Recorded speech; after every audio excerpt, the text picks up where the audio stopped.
Hallelujah, hallelujah. All सब कुछ participants जय are मसीह की। muted. क्या आप लोग मेरी आवाज को सुन पा रहे हैं?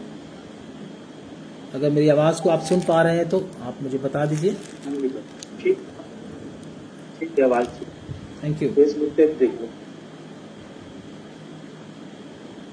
जी। आवाज क्लियर है? ओके, धन्यवाद। मैं परमेश्वर का धन्यवाद करता हूँ। आज शाम के समय हमारे परमेश्वर ने हमें अपने चरणों में बैठने के लिए सौभाग्य दिया। आप सब भी प्रभु के चरणों में बैठ पाए, हम परमेश्वर का शुक्र करते हैं। अभी जो ये क्लास अभी ये जो चल रही है वो फेसबुक के ऊपर भी लाइव किया है। अगर किसी को कॉन्फ्रेंस कॉल में असुविधा होती है तो वो फेसबुक के ऊपर भी हमारे साथ ऑनलाइन हो सकते हैं, क्योंकि फेसबुक पे हमने क्लास को शुरू कर दिया है। आप किसी को भी असुविधा हो रही है, कॉन्फ्रेंस कॉल में कट रहा है, तो आप फेसबुक के ऊपर भी हमारे साथ जुड़ सकते हैं। न्यू क्रिएशन जो हमारा ग्रुप है, उस ग्रुप में हम लोग इसको शुरू किए हैं। आप लोग हमारे साथ जुड़ सकते हैं। तो हम परमेश्वर का धन्यवाद देते हैं, सर्वशक्तिमान परमेश्वर के नाम की तारीफ करते हैं, परमेश्वर के नाम की महिमा करते हैं। उस परमेश्वर ने हमको आज शाम के समय में अपने चरणों में बैठने का सौभाग्य दिया। हमारा परमेश्वर भला है, सच्चा है और जिंदा है। हमको अपने वचनों के द्वारा हमको जागृत करता रहता है। परमेश्वर के वचन हम सब लोगों के फायदे के लिए हैं, हम सब लोगों को बनाने के लिए हैं, हम सब लोगों को का निर्माण करने के लिए हैं। हम ताकि परमेश्वर के वचन को अच्छी तरह से सीखकर यीशु मसीह के तुल्य हम हो जाएं, प्रभु यीशु मसीह के समान हम बन जाएं। परमेश्वर के वचन हमको भटकने से बचाने के लिए है। जब भी परमेश्वर का वचन हमारे साथ होगा, हम भटकने से बच जाएंगे। जिनके पास परमेश्वर का वचन नहीं है वो भटकने से नहीं बचता, वो ठोकर खाता है। तो इसलिए हमें परमेश्वर अपना वचन देते हैं ताकि हम उस ठोकर खाने से बच जाएं और परमेश्वर के मार्ग पे हम चल सकें, और जो मार्ग परमेश्वर ने हमारे लिए तैयार करके रखा उस पे चलते चलते हम स्वर्ग राज्य में पहुंच सकें। तो आइए परमेश्वर के वचन में हम वचन मनन के लिए हम एक वचन पढ़ेंगे। ये हमारा विषय नहीं है, लेकिन फिर भी एक थोड़ा सा हिंट देकर हम निकलेंगे इस वचन को। 1 थिस्सलुनी चैप्टर 4, पहला थिस्सलुनीकियों उसका 3 अध्याय और उसका 11 और 12 वचन हम पढ़ेंगे। 1 थिस्सलुनी चैप्टर 3 वर्स 11 to 12 हम पढ़ेंगे प्रभु के वचन में से। अब हमारा परमेश्वर और पिता आप ही और हमारा प्रभु यीशु तुम्हारे यहाँ आने में हमारी अगुवाई करे जी। और प्रभु ऐसा करे कि जैसा हम तुमसे प्रेम रखते हैं वैसा ही तुम्हारा प्रेम भी आपस में और सब मनुष्यों के साथ बढ़े। इधर प्रभु के वचन में क्या लिखा है? और प्रभु ऐसा करे कि जैसा हम तुमसे प्रेम रखते हैं वैसा ही तुम्हारा प्रेम भी आपस में और सब मनुष्यों के साथ बढ़े और उन्नति करता जाए। प्रभु का वचन इधर हमको मसीही प्रेम के विषय में बोलता है कि तुम्हारा प्रेम आपस में बढ़े और क्या करे? उन्नति करता जाए। जो परमेश्वर का प्रेम पवित्र आत्मा के द्वारा हमको दिया गया है, वो प्रेम हमारे अंदर उन्नति करना है और वो हमारे अंदर बढ़ना है। किनके साथ? अपने परमेश्वर के लोगों के साथ, अपने बहन भाइयों के साथ हमारा प्रेम बढ़ना है। आगे पढ़े। ताकि वह तुम्हारे मनों को ऐसा स्थिर करे कि जब हमारा प्रभु यीशु अपने सब पवित्र लोगों के साथ आए तो वे हमारे परमेश्वर और पिता के सामने पवित्रता में निर्दोष ठहरे। हाँ, तो इधर क्या लिखा है, मैं दोबारा इसको पढ़ देता हूँ। ताकि वह तुम्हारे मनों को ऐसा स्थिर करे कि जब हमारा प्रभु यीशु अपने सब पवित्र लोगों के साथ आए तो वे हमारे परमेश्वर और पिता के सामने पवित्रता में निर्दोष ठहरे। अगर आपने पवित्रता में निर्दोष ठहरना है तो एक बात इधर शुरू में ही लिखा गया है कि हमारा प्रेम हमारे भाइयों के प्रति, हमारे मसीह बहन भाइयों के प्रति बढ़ना है। तो मसीह का प्रेम हमारे अंदर बढ़ने के लिए डाला गया है। अगर मसीह का प्रेम हमारे अंदर बढ़ता नहीं है तो वो जो हमारे अंदर पवित्रताई है वो सही नहीं। कई लोग क्या करते हैं, अपनी निजी पवित्रताई की ओर ध्यान देते हैं।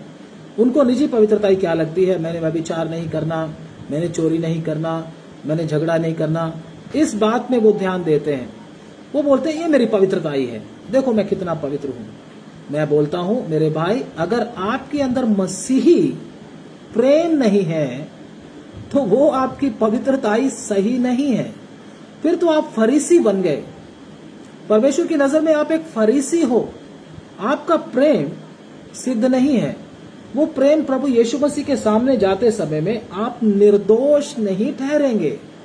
बेशक आप व्यभिचार नहीं करते, बेशक आप किसी से झगड़ा नहीं करते, बेशक आप चोरी नहीं करते, बेशक आप कोई भी उल्टा सीधा काम नहीं करते अपनी नजर में, लेकिन अगर आपका प्रेम परमेश्वर के लोगों के प्रति नहीं है, बढ़ नहीं रहा है, तो आप परमेश्वर के लोगों से दूर दूर रहते हैं, प्रार्थना सुनते हैं, उसके बाद खिसक लेते हैं, किसी के साथ कोई जयमसी नहीं, किसी के साथ कोई मेल मिलाप नहीं, किसी के साथ कोई बातचीत नहीं, फोन पे भी कोई बातचीत नहीं, सारे कनेक्शन परमेश्वर के लोगों के साथ तोड़कर आप बोलते हो मैं व्यभिचार नहीं करता, मैं निंदा नहीं करता, मैं चोरी नहीं करता, तो मैं बोलता हूं आप एक फरीसी हैं और कुछ नहीं।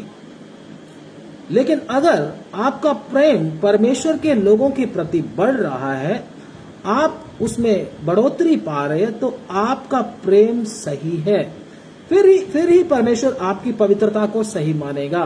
बिना प्रेम के पवित्रताई नहीं होती। जिनके अंदर प्रेम नहीं है, मसीह का प्रेम नहीं है, उनके अंदर जो वो अपनी पवित्रताई करके दिखाते हैं वो उनकी खुद की पवित्रताई है, निजी पवित्रताई है, लेकिन वो परमेश्वर की दी हुई पवित्रताई नहीं है। वो आदमी सिद्ध नहीं होगा, परमेश्वर के सामने निर्दोष नहीं ठहरेगा। अगर आपको परमेश्वर के लोगों में कोई इंटरेस्ट नहीं है, तो मैं आपको बोलता हूं आप प्रभु की सेवा भी नहीं कर सकते। अगर उनके साथ प्रेम नहीं है, अगर उनको मिलते समय आपको कोई खुशी नहीं मिलती, तो आपका ध्यान कहीं और ही है, आप किसी गलत गाड़ी में बैठ गए हो, मैं आपको बोलता हूं। इसलिए परमेश्वर के लोगों के प्रति, परमेश्वर की कलीसिया के प्रति मेरे और आपके मन में क्या होना है? प्रेम होना है। उनके साथ बातचीत करने को मन होना है, उनके साथ मिलकर संगति करने को मन होना है। अगर आपका मन अकेले ही बस संगति करने को है, तो आपका प्रेम, आपका विश्वास, आपकी जो पवित्रता सिद्ध नहीं है, सही नहीं है। आप परमेश्वर के सामने निर्दोष नहीं ठहर सकते। इसीलिए परमेश्वर ने संगति का इंतजाम किया है। हर विश्वासी को संगति करना, परमेश्वर की हजूरी में परमेश्वर के लोगों के साथ बैठकर उसकी आराधना करना अति जरूरी है, जो कि हमारे अंदर प्रेम को पैदा करता है, प्रेम में उन्नति देता है। इसलिए सब भाइयों को इकट्ठा होकर, जैसे अभी हम कुछ लोग दूर दूर हैं, अभी हम क्या कर रहे हैं? ऑनलाइन के द्वारा, ये जो सुविधा है, ऑनलाइन के द्वारा मिलकर क्या कर रहे हैं? प्रभु की आराधना कर रहे हैं, वचन सीख रहे हैं। ये भी क्या है? एक संगति है। अगर आप बोले मैं अकेला ही, मुझे किसी के साथ मिलकर आराधना, संगति या वचन सीखने की जरूरत नहीं, तो आप सिद्ध नहीं हो पाएंगे। परमेश्वर की नजर में आप दोषी हो, मैं आपको बता दूं। इसलिए मुझे और आपको अगर प्रेम में सिद्ध बनना है, अगर पवित्रता में रहना है, तो बिना प्रेम के हम हो नहीं सकते। ये बात अच्छी तरह से आप अपने अंदर डाल लें और दूसरों को भी बताएं। बिना प्रेम के पवित्रताई नहीं होती। वो नकली पवित्रताई है, वो फरीसियों वाली पवित्रताई है। तो आइए मैं और आप भी क्या करें? असली पवित्रताई में आए, असली सिद्धता की ओर जाएं, नकली छोड़कर असली की ओर जाएं। प्रभु को बोले, प्रभु मेरे अंदर प्रभु जी नकली पवित्रताई निकालकर असली पवित्रताई डालो। तो परमेश्वर भी कहता है तुम भी पवित्र बनो, क्योंकि मैं भी क्या हूँ? पवित्र हूँ। मैं पवित्र हूँ, तुम भी क्या बनो? पवित्र बनो। तो आइए हम अपने विषय की ओर जाएंगे। प्रभु के वचन में से हम पढ़ेंगे दानियल नबी की किताब, डैनियल चैप्टर 11 वर्स 31। दानियल नबी की किताब, धन्यवाद।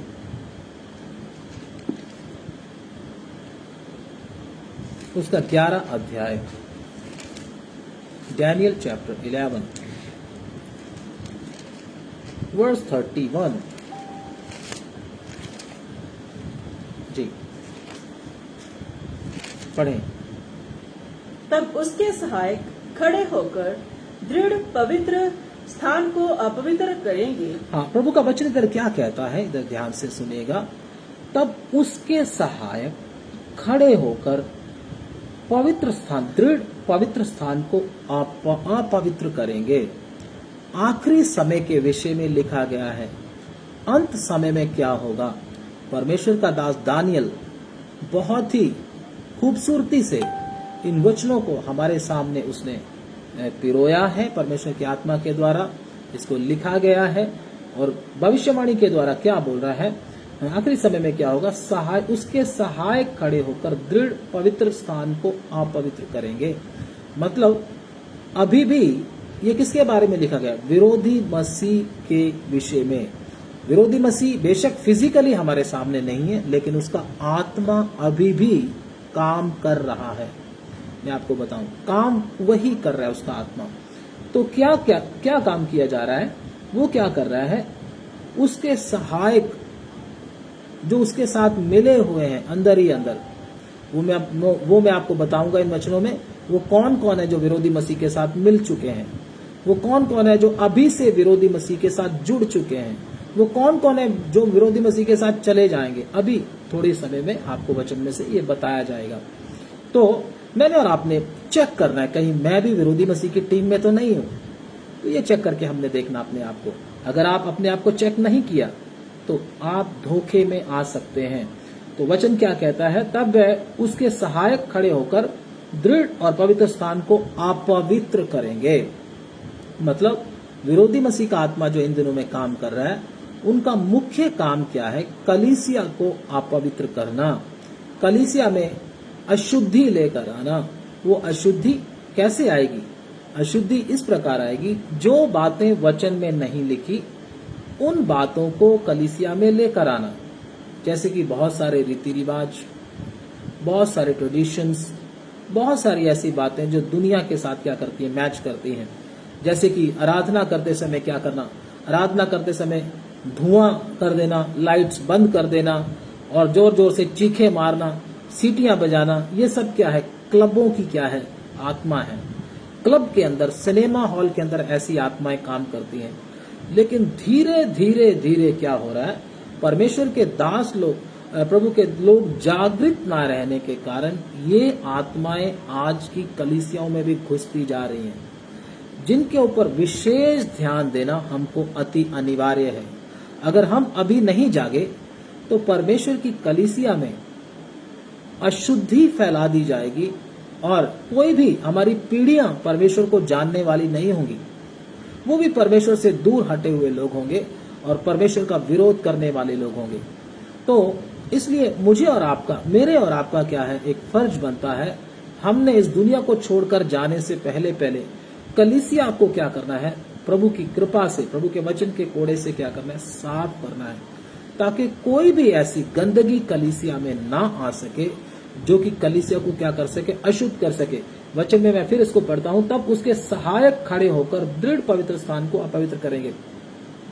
प्रभु के वचन में लिखा, आखिरी समय में बहुत सारे, अगर आप वचन पढ़ सकते हैं तो उस वचन को पढ़ें।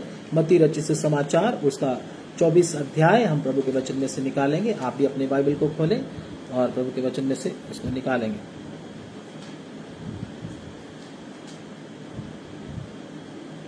उसका 24 का 11 वचन पढ़ेंगे। 24 का 11।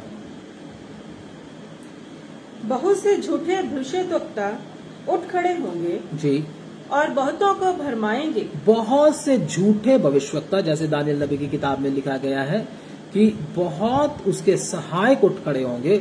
वो क्या करेंगे? पवित्र स्थान को अशुद्ध करेंगे, पवित्र जगह को अशुद्ध कर डालेंगे। तो प्रभु यीशु मसीह भी इस बात को बोल रहे हैं। आखिरी समय में क्या होगा? बहुत से झूठे भविष्यवक्ता उठ खड़े होंगे, हाँ, और बहुतों को भरमाएंगे। बहुतों को क्या करेंगे? भरमाएंगे, बहुतों को धोखा देंगे, डिस्ट्रप्शन होगा। हाँ, अधर्म के बढ़ने से बहुतों का प्रेम ठंडा पड़ जाएगा। अधर्म इतना बढ़ जाएगा कि बहुतों का प्रेम क्या पड़ जाएगा? ठंडा पड़ जाएगा। परमेश्वर के प्रति उनको प्रेम नहीं रहेगा और इज्जत के पीछे और सम्मान के पीछे, धन के पीछे और आराम के पीछे, ऐश के पीछे वो जाएंगे।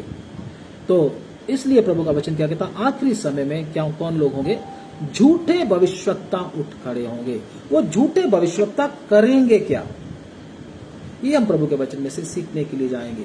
वो जो झूठे भविष्यवक्ता, झूठे प्रेरित होंगे, वो करेंगे क्या, वही उधर ही आ जाए। हम दानियल नबी की किताब उसका 11 अध्याय और उसका हम पढ़ेंगे 32 वचन पढ़ेंगे। और जो लोग दुष्ट होकर उस वाचा को तोड़ेंगे, 31 को दोबारा पढ़ देंगे। तब उसके सहायक खड़े होकर दृढ़ पवित्र स्थान को अपवित्र करेंगे जी, और नित्य होम बलि को बंद करेंगे। इधर क्या लिखा, नित्य होम बलि को क्या करेंगे, बंद करेंगे। मतलब परमेश्वर के वचन में अगर पुराने नियम में हम देखें तो पुराने नियम में मिलाप वाला तंबू या मंदिर के अंदर क्या चढ़ाया जाता था, नित्य होम बलि चढ़ाया जाता था। लेकिन नए नियम में देखें तो ये हमारे आत्मिक बलिदान के विषय में बताता है। इधर इसका मतलब क्या हुआ, ये क्या करेंगे, नित्य होम बलि को क्या करेंगे, बंद करेंगे। नित्य होम बलि को बंद करने का मतलब क्या है, शैतान कलीसिया में क्या करेगा, गड़बड़ क्या करेगा, बलिदान की शिक्षा को क्या कर देगा, बंद कर देगा। परमेश्वर के सामने बलिदान, पहले पुराने नियम में जानवरों का बलिदान चढ़ाते थे, लेकिन अभी हमको जानवरों का बलिदान चढ़ाने के लिए नहीं बोला गया, बल्कि क्या क्या हमें बोला गया, वो वचन में पढ़ सकते हैं आप, रोमियो उसका 12 अध्याय, रोमन्स चैप्टर 12 वर्स 1 और 2। रोमियो की किताब उसका 12 अध्याय और उसका 1 और 2 वचन प्रभु के वचन में से पढ़ेंगे। इसलिए हे भाइयों, मैं तुमसे परमेश्वर की दया स्मरण दिलाकर विनती करता हूँ, मैं तुमको परमेश्वर की दया स्मरण दिलाकर विनती करता हूँ कि अपने शरीरों को जीवित और पवित्र और परमेश्वर को भावता हुआ बलिदान करके चढ़ाओ। परमेश्वर को भावता हुआ बलिदान करके चढ़ाओ। शरीरों को जीवित बलिदान करके चढ़ाना है। पहले क्या करते थे, जानवरों का बलिदान चढ़ाते थे, वो भी मैंने आपको पिछली बार बताया था क्यों चढ़ाते थे, ताकि इंसान को तरस आए कि जो पाप मैंने किया है, उस पाप की वजह से एक जानवर को मेरे लिए मरना पड़ रहा है, ताकि इंसान के हृदय में तरस आए और वो क्या करे, आगे को पाप ना करे। हमारा परमेश्वर खून का प्यासा नहीं है। हमारा परमेश्वर हम लोगों को सिखाने के लिए उस समय बलियों को रखा, ताकि इंसान के अंदर तरस आए और वो दोबारा पाप ना करे। तो इधर प्रभु के वचन में अभी जानवर को बलिदान करने के विषय में नहीं बताया गया। प्रभु ने बोला हम अपने शरीरों को ही बलिदान करना है। शरीरों को बलिदान करने का मतलब हमारे एक एक अंग को हम अपनी मर्जी से इस्तेमाल नहीं करना। जैसे हमारी 2 आंखें हैं, इसको हम अपनी मर्जी से देखने के लिए इस्तेमाल नहीं करना। हमारे 2 कान हैं, बुरा सुनने के लिए अपनी मर्जी से इस्तेमाल नहीं करना। हमारी जीभ है, जो मर्जी बोलते रहे इसके लिए इस्तेमाल नहीं करना। जो जो हमारे शरीर के अंग हमको दिए गए हैं, हमने उसको अपनी मर्जी से इस्तेमाल नहीं करना। बलिदान का मतलब क्या है, अब मेरी मर्जी नहीं चलेगी। अब मेरे अंगों पर किसकी मर्जी चलेगी, परमेश्वर की ही मर्जी चलेगी। इसीलिए प्रभु के वचन में बताया गया, रोमियो 12 अध्याय और 1 और 2 वचन, अपने शरीरों को जीवित और पवित्र और परमेश्वर को भावता हुआ बलिदान करके चढ़ाएं। यही तुम्हारी आत्मिक सेवा है, यही है सही बलिदान। तो प्रभु का वचन क्या कहता है, अभी उधर ही हम आ जाएं, दानियल उसका 11 अध्याय उसके 31 वचन में, उसको जल्दी से पढ़ेंगे। दानियल 11 के 31। तब उसके सहायक खड़े होकर दृढ़ पवित्र स्थान को अपवित्र करेंगे और नित्य होम बलि को बंद करेंगे। हाँ, नित्य होम बलि को बंद करेंगे, मतलब बलि चढ़ाने का जो वचन है उसको क्या कर देंगे, हटा देंगे उधर से। तो अपने आप ही कलीसिया अशुद्ध हो जाएगी, अपने आप ही मंदिर अशुद्ध हो जाएगा। शैतान की बहुत बड़ी चालाकी, जो लोग इन वचनों को जानते हैं वही इन बातों को समझ सकते हैं, अर्थात बुद्धिमान ही इन बातों को समझेगा। मतलब बलियों को हटाकर, अपने शरीरों को बलिदान को हटाकर वो किन बातों में लोगों को ले आएगा, वो लोगों को चंगाई के चक्कर में फंसा देगा कि चंगाई चंगाई चंगाई, यही प्रचार होता रहेगा, चंगा हो जाए चंगा हो जाए चंगा हो जाए। दूसरा क्या प्रचार होता रहेगा, चमत्कार हो जाए चमत्कार हो जाए, बहुत बड़े चमत्कारों में फंसा लेगा। फिर उनको दुनियावी तरक्की की ओर लेकर तरक्की का प्रचार करेगा। तुम्हारा क्या हो जाएगा, फाइनेंशियली तुम स्ट्रांग हो जाओगे, तुम्हारा वीजा लग जाएगा, तुम बाहर चले जाओगे, तुम्हें सरकारी नौकरी मिल जाएगी, तुम्हें ये मिल जाएगा, तुम्हें वो मिल जाएगा। बड़ी ही चालाकी से बलिदान को हटाकर किसकी ओर ले जाएंगे? दूसरी शारीरिक बातों की ओर ले जाएंगे। ये कौन करेंगे? शैतान अपने लोगों को खड़ा करेगा, क्योंकि आपने प्रभु के वचन में अभी पढ़ा है। तब उसके सहायक खड़े होकर दृढ़ और पवित्र स्थान को अपवित्र करेंगे। अपवित्र करने का मतलब मैंने आपको बता दिया है। बलिदान का प्रचार हटाकर, बलिदान की शिक्षा को हटाकर कौन सी शिक्षा लेकर आ जाएंगे? कौन सी? चंगाई, चमत्कार और क्या? दुनियावी तरक्की, आशीष, बरकत, ठीक है जी, नौकरी, ये वो दुनिया की चीजों को लेकर आ जाएंगे।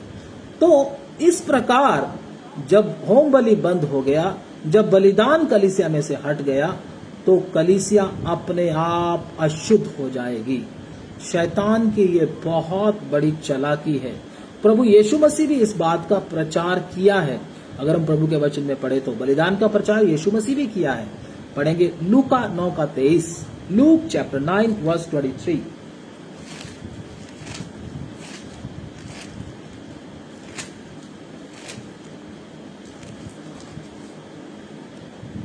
लूका 9:23, जल्दी से पढ़ दीजिए। उसने सबसे कहा, जी। यदि कोई मेरे पीछे आना चाहे जी। तो अपने आपे से इनकार करे और प्रतिदिन अपना क्रूस उठाए हुए मेरे पीछे हो ले। हाँ, प्रभु ने क्या बोला है? इधर भी बलिदान चढ़ाने के विषय में, प्रतिदिन बलिदान चढ़ाने के विषय में बोला गया है। कौन सा बलिदान? अपने आप का इनकार करे और प्रतिदिन अपना क्रूस उठाए। क्रूस उठाने का मतलब क्या है?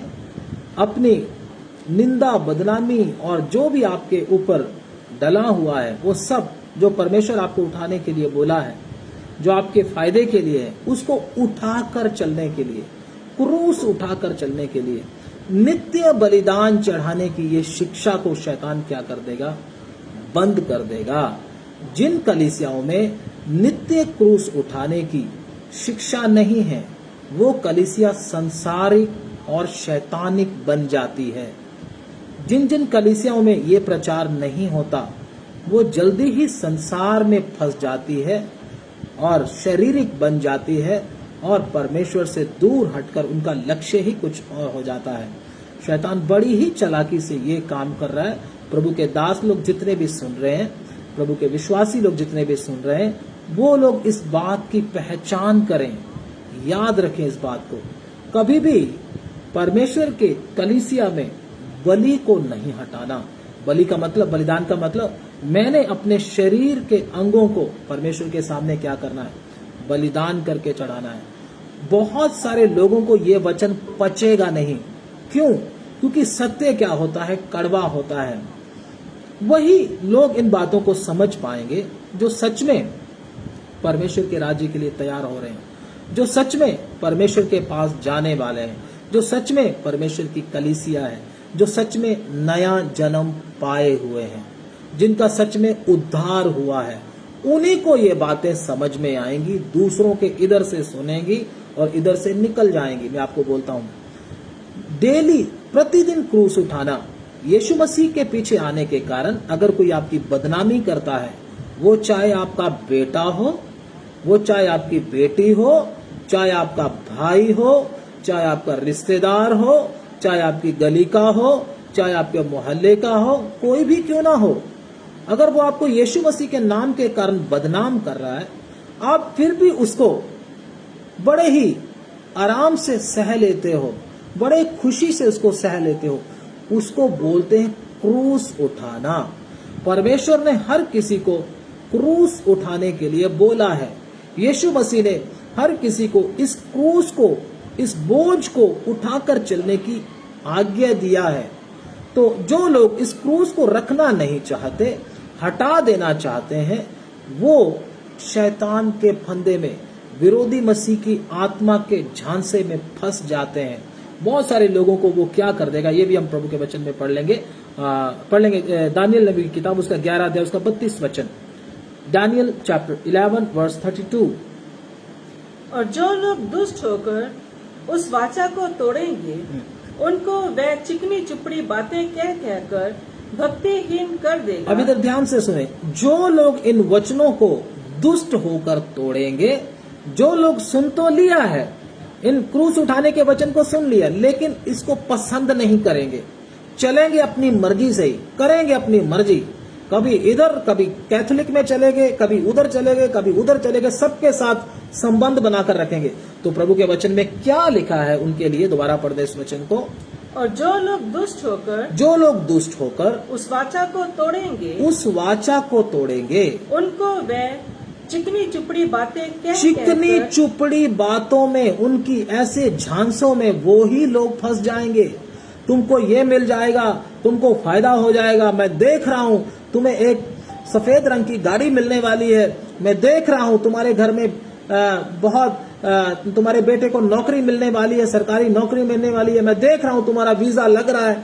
तो ऐसी चिकनी चुपड़ी बातें कहकर उन लोगों को वो दुष्ट आत्मा, वो शक्ति, वो क्या कर लेगी? वो विरोधी मसीह का आत्मा उनको भक्तिहीन कर देगा, उनको फंसा लेगा, उनको परमेश्वर की असली शिक्षा से क्या कर देगा? हटा देगा।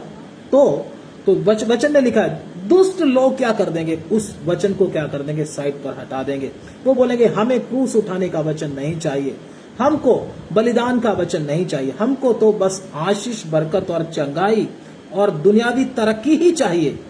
वो लोग उस विरोधी मसीह के साथ चले जाएंगे। अभी भी बहुत सारे क्रिश्चियन कम्युनिटी के अंदर, मसीही भाईचारे के अंदर ये आत्मा काम कर रहा है।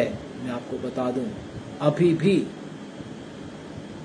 मैं किसी धर्म के विषय में नहीं बोल रहा, अपने मसीह कम्युनिटी के विषय में बोल रहा हूं। अभी भी ये आत्मा काम कर रहा है बहुत सारे लोगों के अंदर, जिनको ये वचन नहीं चाहिए, जिनको तो बस आशीष, बरकत और अपना फायदा ही चाहिए, उनको ये भक्तिहीन कर देगा। ऐसे लोगों की भीड़ों की भीड़ विरोधी मसीह के पीछे चली जाएगी, क्योंकि वो आत्मा पहले से ही उनके अंदर काम कर रहा है। इसलिए मुझे और आपको देखना है, मैं कौन सी शिक्षा को पसंद करता हूं, मैं कौन से वचन को पसंद करता हूं। क्या मुझे क्रूस उठाकर चलना अच्छा लगता है या नहीं लगता? प्रभु का दास पौलुस कहता है, मैं उन कष्टों को, उन दुखों को उठाता हूं, लजाता नहीं। मतलब वो उन क्रूस को, उन कष्टों को उठाकर चलता है। जिसके पास क्रूस नहीं है वो उधर नहीं पहुंच पाएगा। मैं आपको बता दूं, स्वर्ग में जाने के लिए, उधर पहुंचने के लिए आपके पास क्रूस होना जरूरी है। क्रूस का मतलब आपके ऊपर जो भी लोग गलत इल्जाम लगाते हैं, आपको नीचा करके दिखाते हैं, मसीह के कारण आपकी निंदा करते हैं, ये आपके कंधों पर होना बहुत जरूरी है। ये आपके लिए स्टार का काम करते हैं, स्टार लगे हुए हैं। गवर्नमेंट एम्प्लॉय जो पुलिस में होते हैं या आर्मी में होते हैं, उनके स्टार लगे होते हैं। ये उधर से मालूम होता है ये क्या है, आर्मी में है या पुलिस में है, ऑफिसर है। तो ये निंदा, बदनामी और सतावट मसीह के कारण जो हम झेलते हैं, वो हमारे ऊपर स्टार है। शैतान को पता चल जाता है ये परमेश्वर का बंदा है, लेकिन जो इसको हटाते रहते हैं, हट जाए, हट जाए, हट जाए, हमारे लिए प्रार्थना करो ये हट जाए, उनको शैतान का आत्मा बड़ी आसानी से क्या कर लेगा? कैप्चर कर लेगा। वो लोग अंतिम समय में बड़े ही आराम से विरोधी मसीह के पीछे चले जाएंगे। उनको समझ ही नहीं आएगा कुछ, वो बोलेंगे कहीं यही मसीहा है। सच यही है। इन बातों को अगर आप नहीं समझे तो आप बहुत बड़े धोखे में क्या हो जाओगे? फंस जाओगे। यीशु मसीह स्वयं भी क्या किया? अपने शरीर को क्या किया? बलिदान किया है, हमारे लिए दिया है। यीशु मसीह ने क्यों दिया? हम लोगों को पाप से छुटकारा देने के लिए, हम लोगों को छुड़ाने के लिए अपने शरीर को ही प्रभु यीशु मसीह ने क्या दे दिया? हमारे लिए दे दिया। तो जब तक हम भी अपने शरीर के अंगों को प्रभु को बलिदान करके नहीं देते, प्रभु को नहीं देते अपने अंगों को, तब तक हम भी क्या नहीं कर सकेंगे? परमेश्वर के स्वभाव में हम चेंज नहीं हो सकेंगे। तो एक वचन हम प्रभु के वचन में पढ़ेंगे, हम छुटकारा कैसे पा सकते हैं इन चीजों से, शारीरिकता से, पाप से छुटकारा कैसे पा सकते हैं।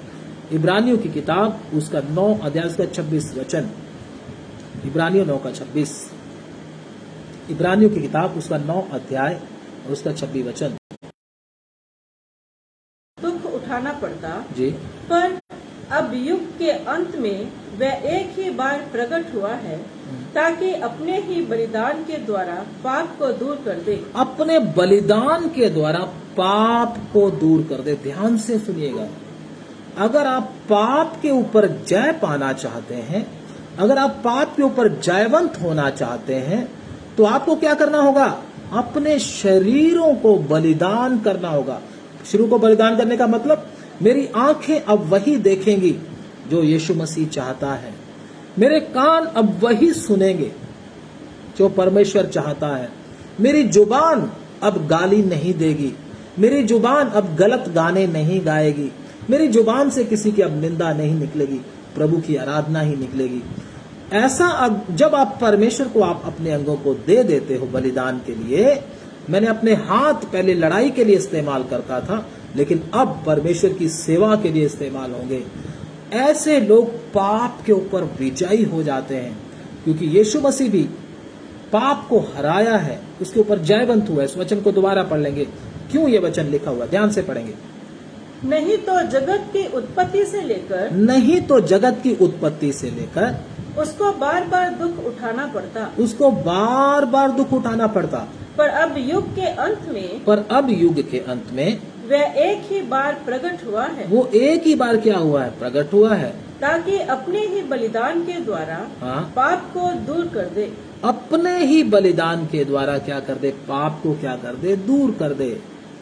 तो मुझे और आपको भी पाप को अपने से क्या करना है? दूर करना है। तो उसके ऊपर जयवंत होना है, तो शरीरों को जीवित और पवित्र और परमेश्वर को भावता हुआ बलिदान करके चढ़ाएं। शरीर में हमारे सारे अंग आते हैं, एक भी अंग आपने रहने दिया तो परमेश्वर का काम आपके अंदर नहीं होगा। शरीर के सारे अंग किसको देना है? परमेश्वर को देना है। प्रभु को 90% नहीं चाहिए, प्रभु को 96% नहीं चाहिए, 99 भी नहीं चाहिए, 99.9 भी नहीं चाहिए। प्रभु को 100% आपके शरीर के अंग चाहिए। जब आपके शरीर के सभी अंगों को हम परमेश्वर के लिए दे देते हैं, तो हम पाप के ऊपर जयवंत होने लगते हैं। शैतान हमको फिर धोखा नहीं दे पाता। शैतान धोखा किनको देगा? विरोधी मसीह किनको अपने पीछे ले जाएगा?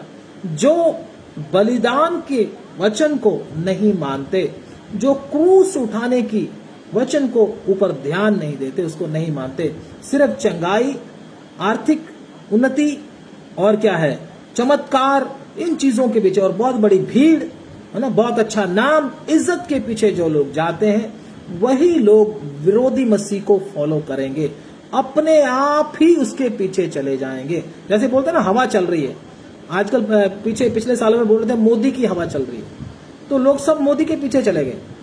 लेकिन जब विरोधी मसीह आएगा, फिर विरोधी मसीह की हवा चलेगी। जो लोग क्रूस के वचन को नहीं मानते, उसके अनुसार नहीं चलते, वो अपने आप उस हवा में बह जाएंगे। क्योंकि प्रभु के वचन में लिखा हुआ है, प्रभु के वचन में दुष्ट लोग क्या होंगे? किसकी तरह होते हैं? भूसी की तरह होते हैं। वो ठहर नहीं पाएंगे, परमेश्वर के सामने ठहर नहीं पाएंगे, प्रभु के वचन में लिखा है। लेकिन धर्मी लोग क्या होंगे? परमेश्वर के वचन में खड़े होंगे। भजन संहिता उसका 1 अध्याय उसका 4 वचन जल्दी से पढ़ेंगे। भजन संहिता 1 का 4, इस वचन को समझने के लिए। भजन संहिता उसका 1 अध्याय उसका 4 वचन। दुष्ट लोग ऐसे नहीं होते जी, वे भूसी के समान होते हैं जो पवन से उड़ाई जाती है। हाँ, भूसी तूड़ी को बोलते हैं, जो उसमें से गेहूं में से निकलती है, उसका फालतू का चीज, ठीक है ना। वो क्या होती है? जब हवा चलती है वो ठहर नहीं सकती। इसी प्रकार दुष्ट लोग भी जो परमेश्वर की वाचा को तोड़े हैं, जो परमेश्वर के क्रूस उठाने के बलिदान के वचन को नहीं माने हैं, दूसरी आशीषों के पीछे घूमते रहे, वो परमेश्वर की पवन के सामने जब परमेश्वर कष्ट लेकर इस दुनिया के ऊपर आएगा और विरोधी मसीह जब प्रकट हो जाएगा, वो नहीं ठहर पाएंगे, उड़ जाएंगे उसमें। तो इसलिए परमेश्वर का वचन पुराने नियम में भी साफ साफ शब्दों में हमको कहता है। तो पहले अगर आपने क्रूस उठाया था, काफी नहीं है। अगर आप बोले मैंने पहले क्रूस उठाया था, क्रूस उठा के चलता था, वो काफी नहीं है। अभी आज नया दिन है। क्या मैंने और आपने सोच के देखे ना, क्या मैं आज क्रूस उठाने के लिए तैयार हूं, या मैं आज क्रूस उठाकर चलता हूं कि नहीं? प्रभु आपका इतिहास नहीं देखेगा, प्रभु आपके प्रेजेंट को भी देखेगा। क्या अभी आप चल रहे हो कि नहीं? इतिहास नहीं चलेगा, प्रभु कहता प्राण देने तक, आखिर तक वैसे चलना है।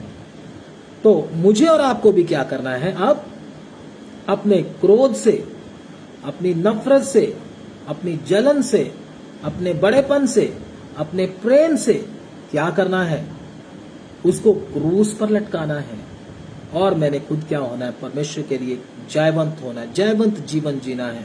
इस वचन को आप दोबारा पढ़ लेंगे, भजन संहिता उसका 1 अध्याय उसका 4 वचन। दुष्ट लोग ऐसे नहीं होते, वे उस भूसी के समान होते हैं जो पवन से उड़ाई जाती है।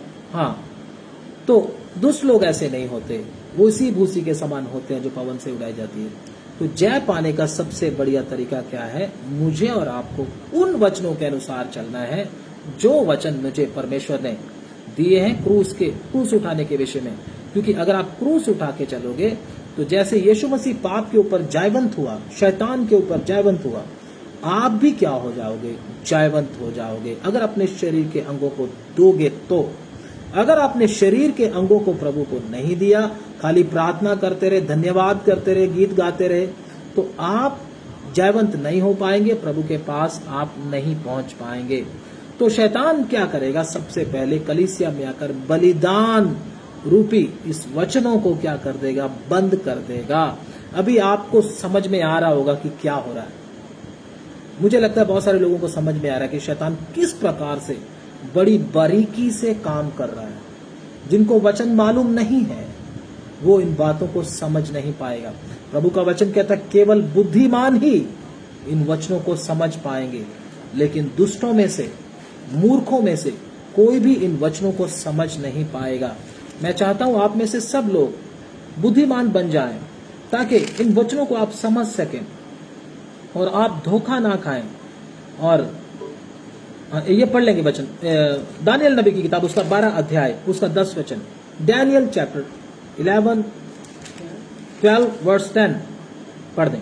बहुत से लोग जो अपने अपने को निर्मल और उजले करेंगे और स्वच्छ हो जाएंगे, परंतु दुष्ट लोग दुष्टता ही करते रहेंगे।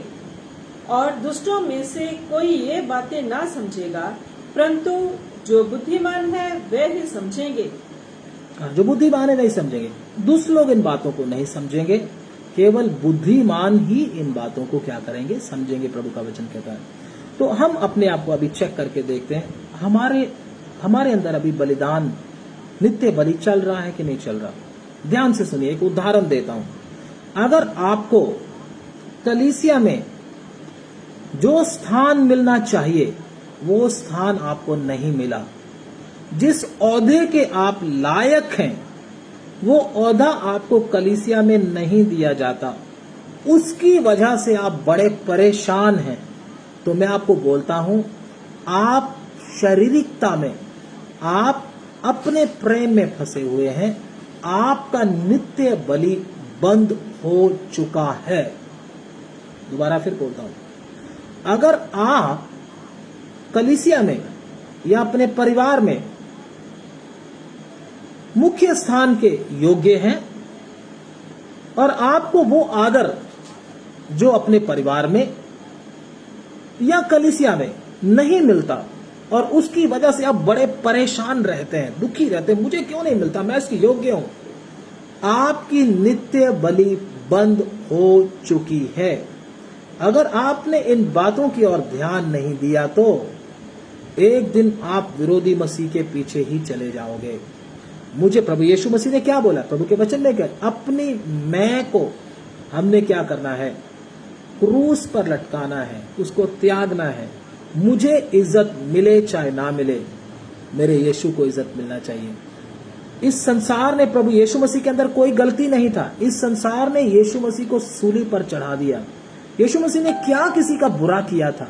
अंधों को आंखें दी थी, लंगड़ों को चलाया था, मुर्दों को जिंदा किया था, है ना, 5-5 हजार को फ्री में खिलाया था।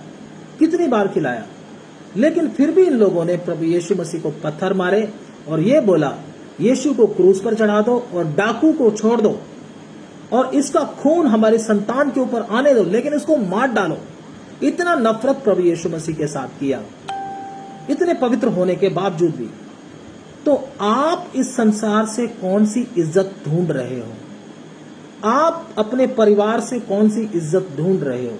अगर आप इज्जत के चक्कर में पड़े हुए हो, अपने नाम के चक्कर में पड़े हुए हो, तो मैं आपको बोलता हूं, एक दिन विरोधी मसीह थोड़ी सी इज्जत देकर आपको अपने पीछे ले जाएगा।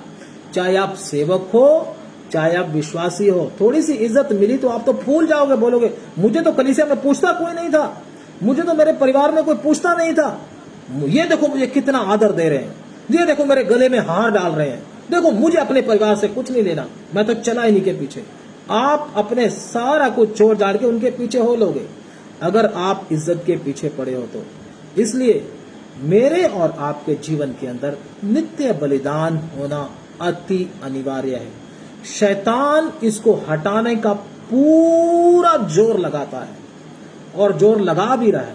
कितनी कलीसियाओं में, कितने चर्चों में उसने बलिदान को हटा दिया, खत्म कर दिया। कहता ये तो प्रचार सही नहीं है तुम्हारा, अब तो ग्रेस का समय है, अब तो अनुग्रह का समय, ये प्रचार तुम्हारा सही नहीं है। ये करके लोग बोलते हैं। विरोधी मसीह की सेना बन गई है पूरी की पूरी वो चर्च। इसलिए मुझे और आपको इन बातों में जागृत रहना है। ये वचन पढ़कर हम प्रार्थना करेंगे। लास्ट वही वचन पढ़ के हम प्रार्थना करेंगे। दानियल नबी की किताब, उसका 11 अध्याय और उसका 12 का 10, बहुत से 12 का 10 नहीं, जो पहले वचन हमने पढ़ा था,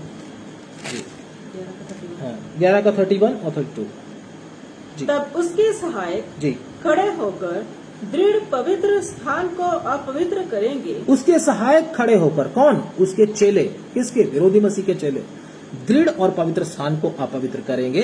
हाँ, और नित्य होम बलि को बंद करेंगे। नित्य होम बलि को क्या कर देंगे? बंद कर देंगे। हाँ, वे उस घृणित वस्तु को खड़ा करेंगे, वो उस घृणित वस्तु को खड़ा करेंगे जो उजाड़ करा देती है, जो उजाड़ करा देती है। हाँ, और जो लोग दुष्ट होकर उस वाचा को तोड़ेंगे, जो लोग दुष्ट होकर उस वाचा को तोड़ेंगे, उनको वे अब चिकनी चुपड़ी बातें कह कहकर, उनको मीठी मीठी वचन बोलेगा। मीठा मीठा, इसको मीठा मीठा बताओ। कोई कड़वी बात, वचन की कोई पाप निकालने वाली बात या गंदगी निकालने वाली बात नहीं बोलना, मीठा मीठा बस लगाओ।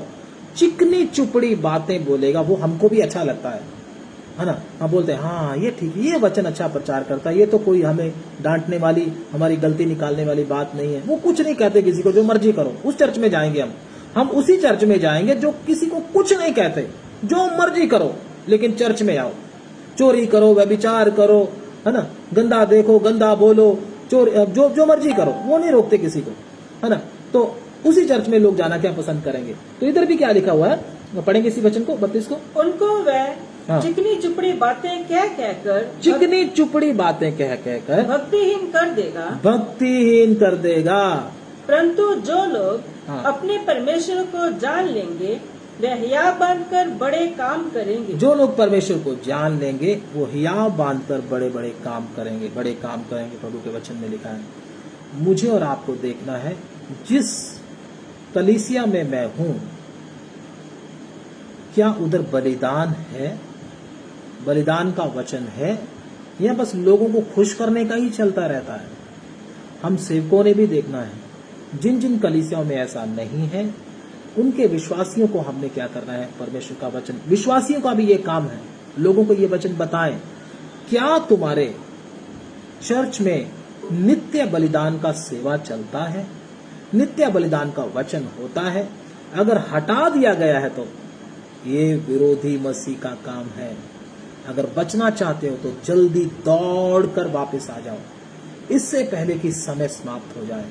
उन लोगों को आप बोल देना, देखो वचन प्रचार करना, वचन बताना खाली मेरा काम ही नहीं है। मेरे ऊपर जो प्रभु ने प्रकट किया, मुझे जो सीखने को मिला, मैंने आपको बता दिया। अभी आगे का काम आपका है। जब आपने मैराथन की रेस देखी होगी, दौड़ दौड़ते हैं तो एक आदमी दौड़ते दौड़ते दौड़ते क्या करता है, दूसरे को झंडा दे देता है। ऐसे ही एक एक लोगों ने एक एक आदमी से झंडा पकड़कर आगे लेके जाना है। अगर आप प्रभु का वचन आज नहीं बताओगे तो परमेश्वर आपको हटाकर किसी और को खड़ा कर देगा। केवल अपने खाने पीने की ओर ध्यान ना रखो, केवल अपनी ही उन्नति की ओर, अपनी ही तरक्की मतलब दुनियावी तरक्की की ओर ध्यान ना रखो, बल्कि हमको ये भी देखना है कि उन लोगों तक भी मैंने वचन पहुंचाना है।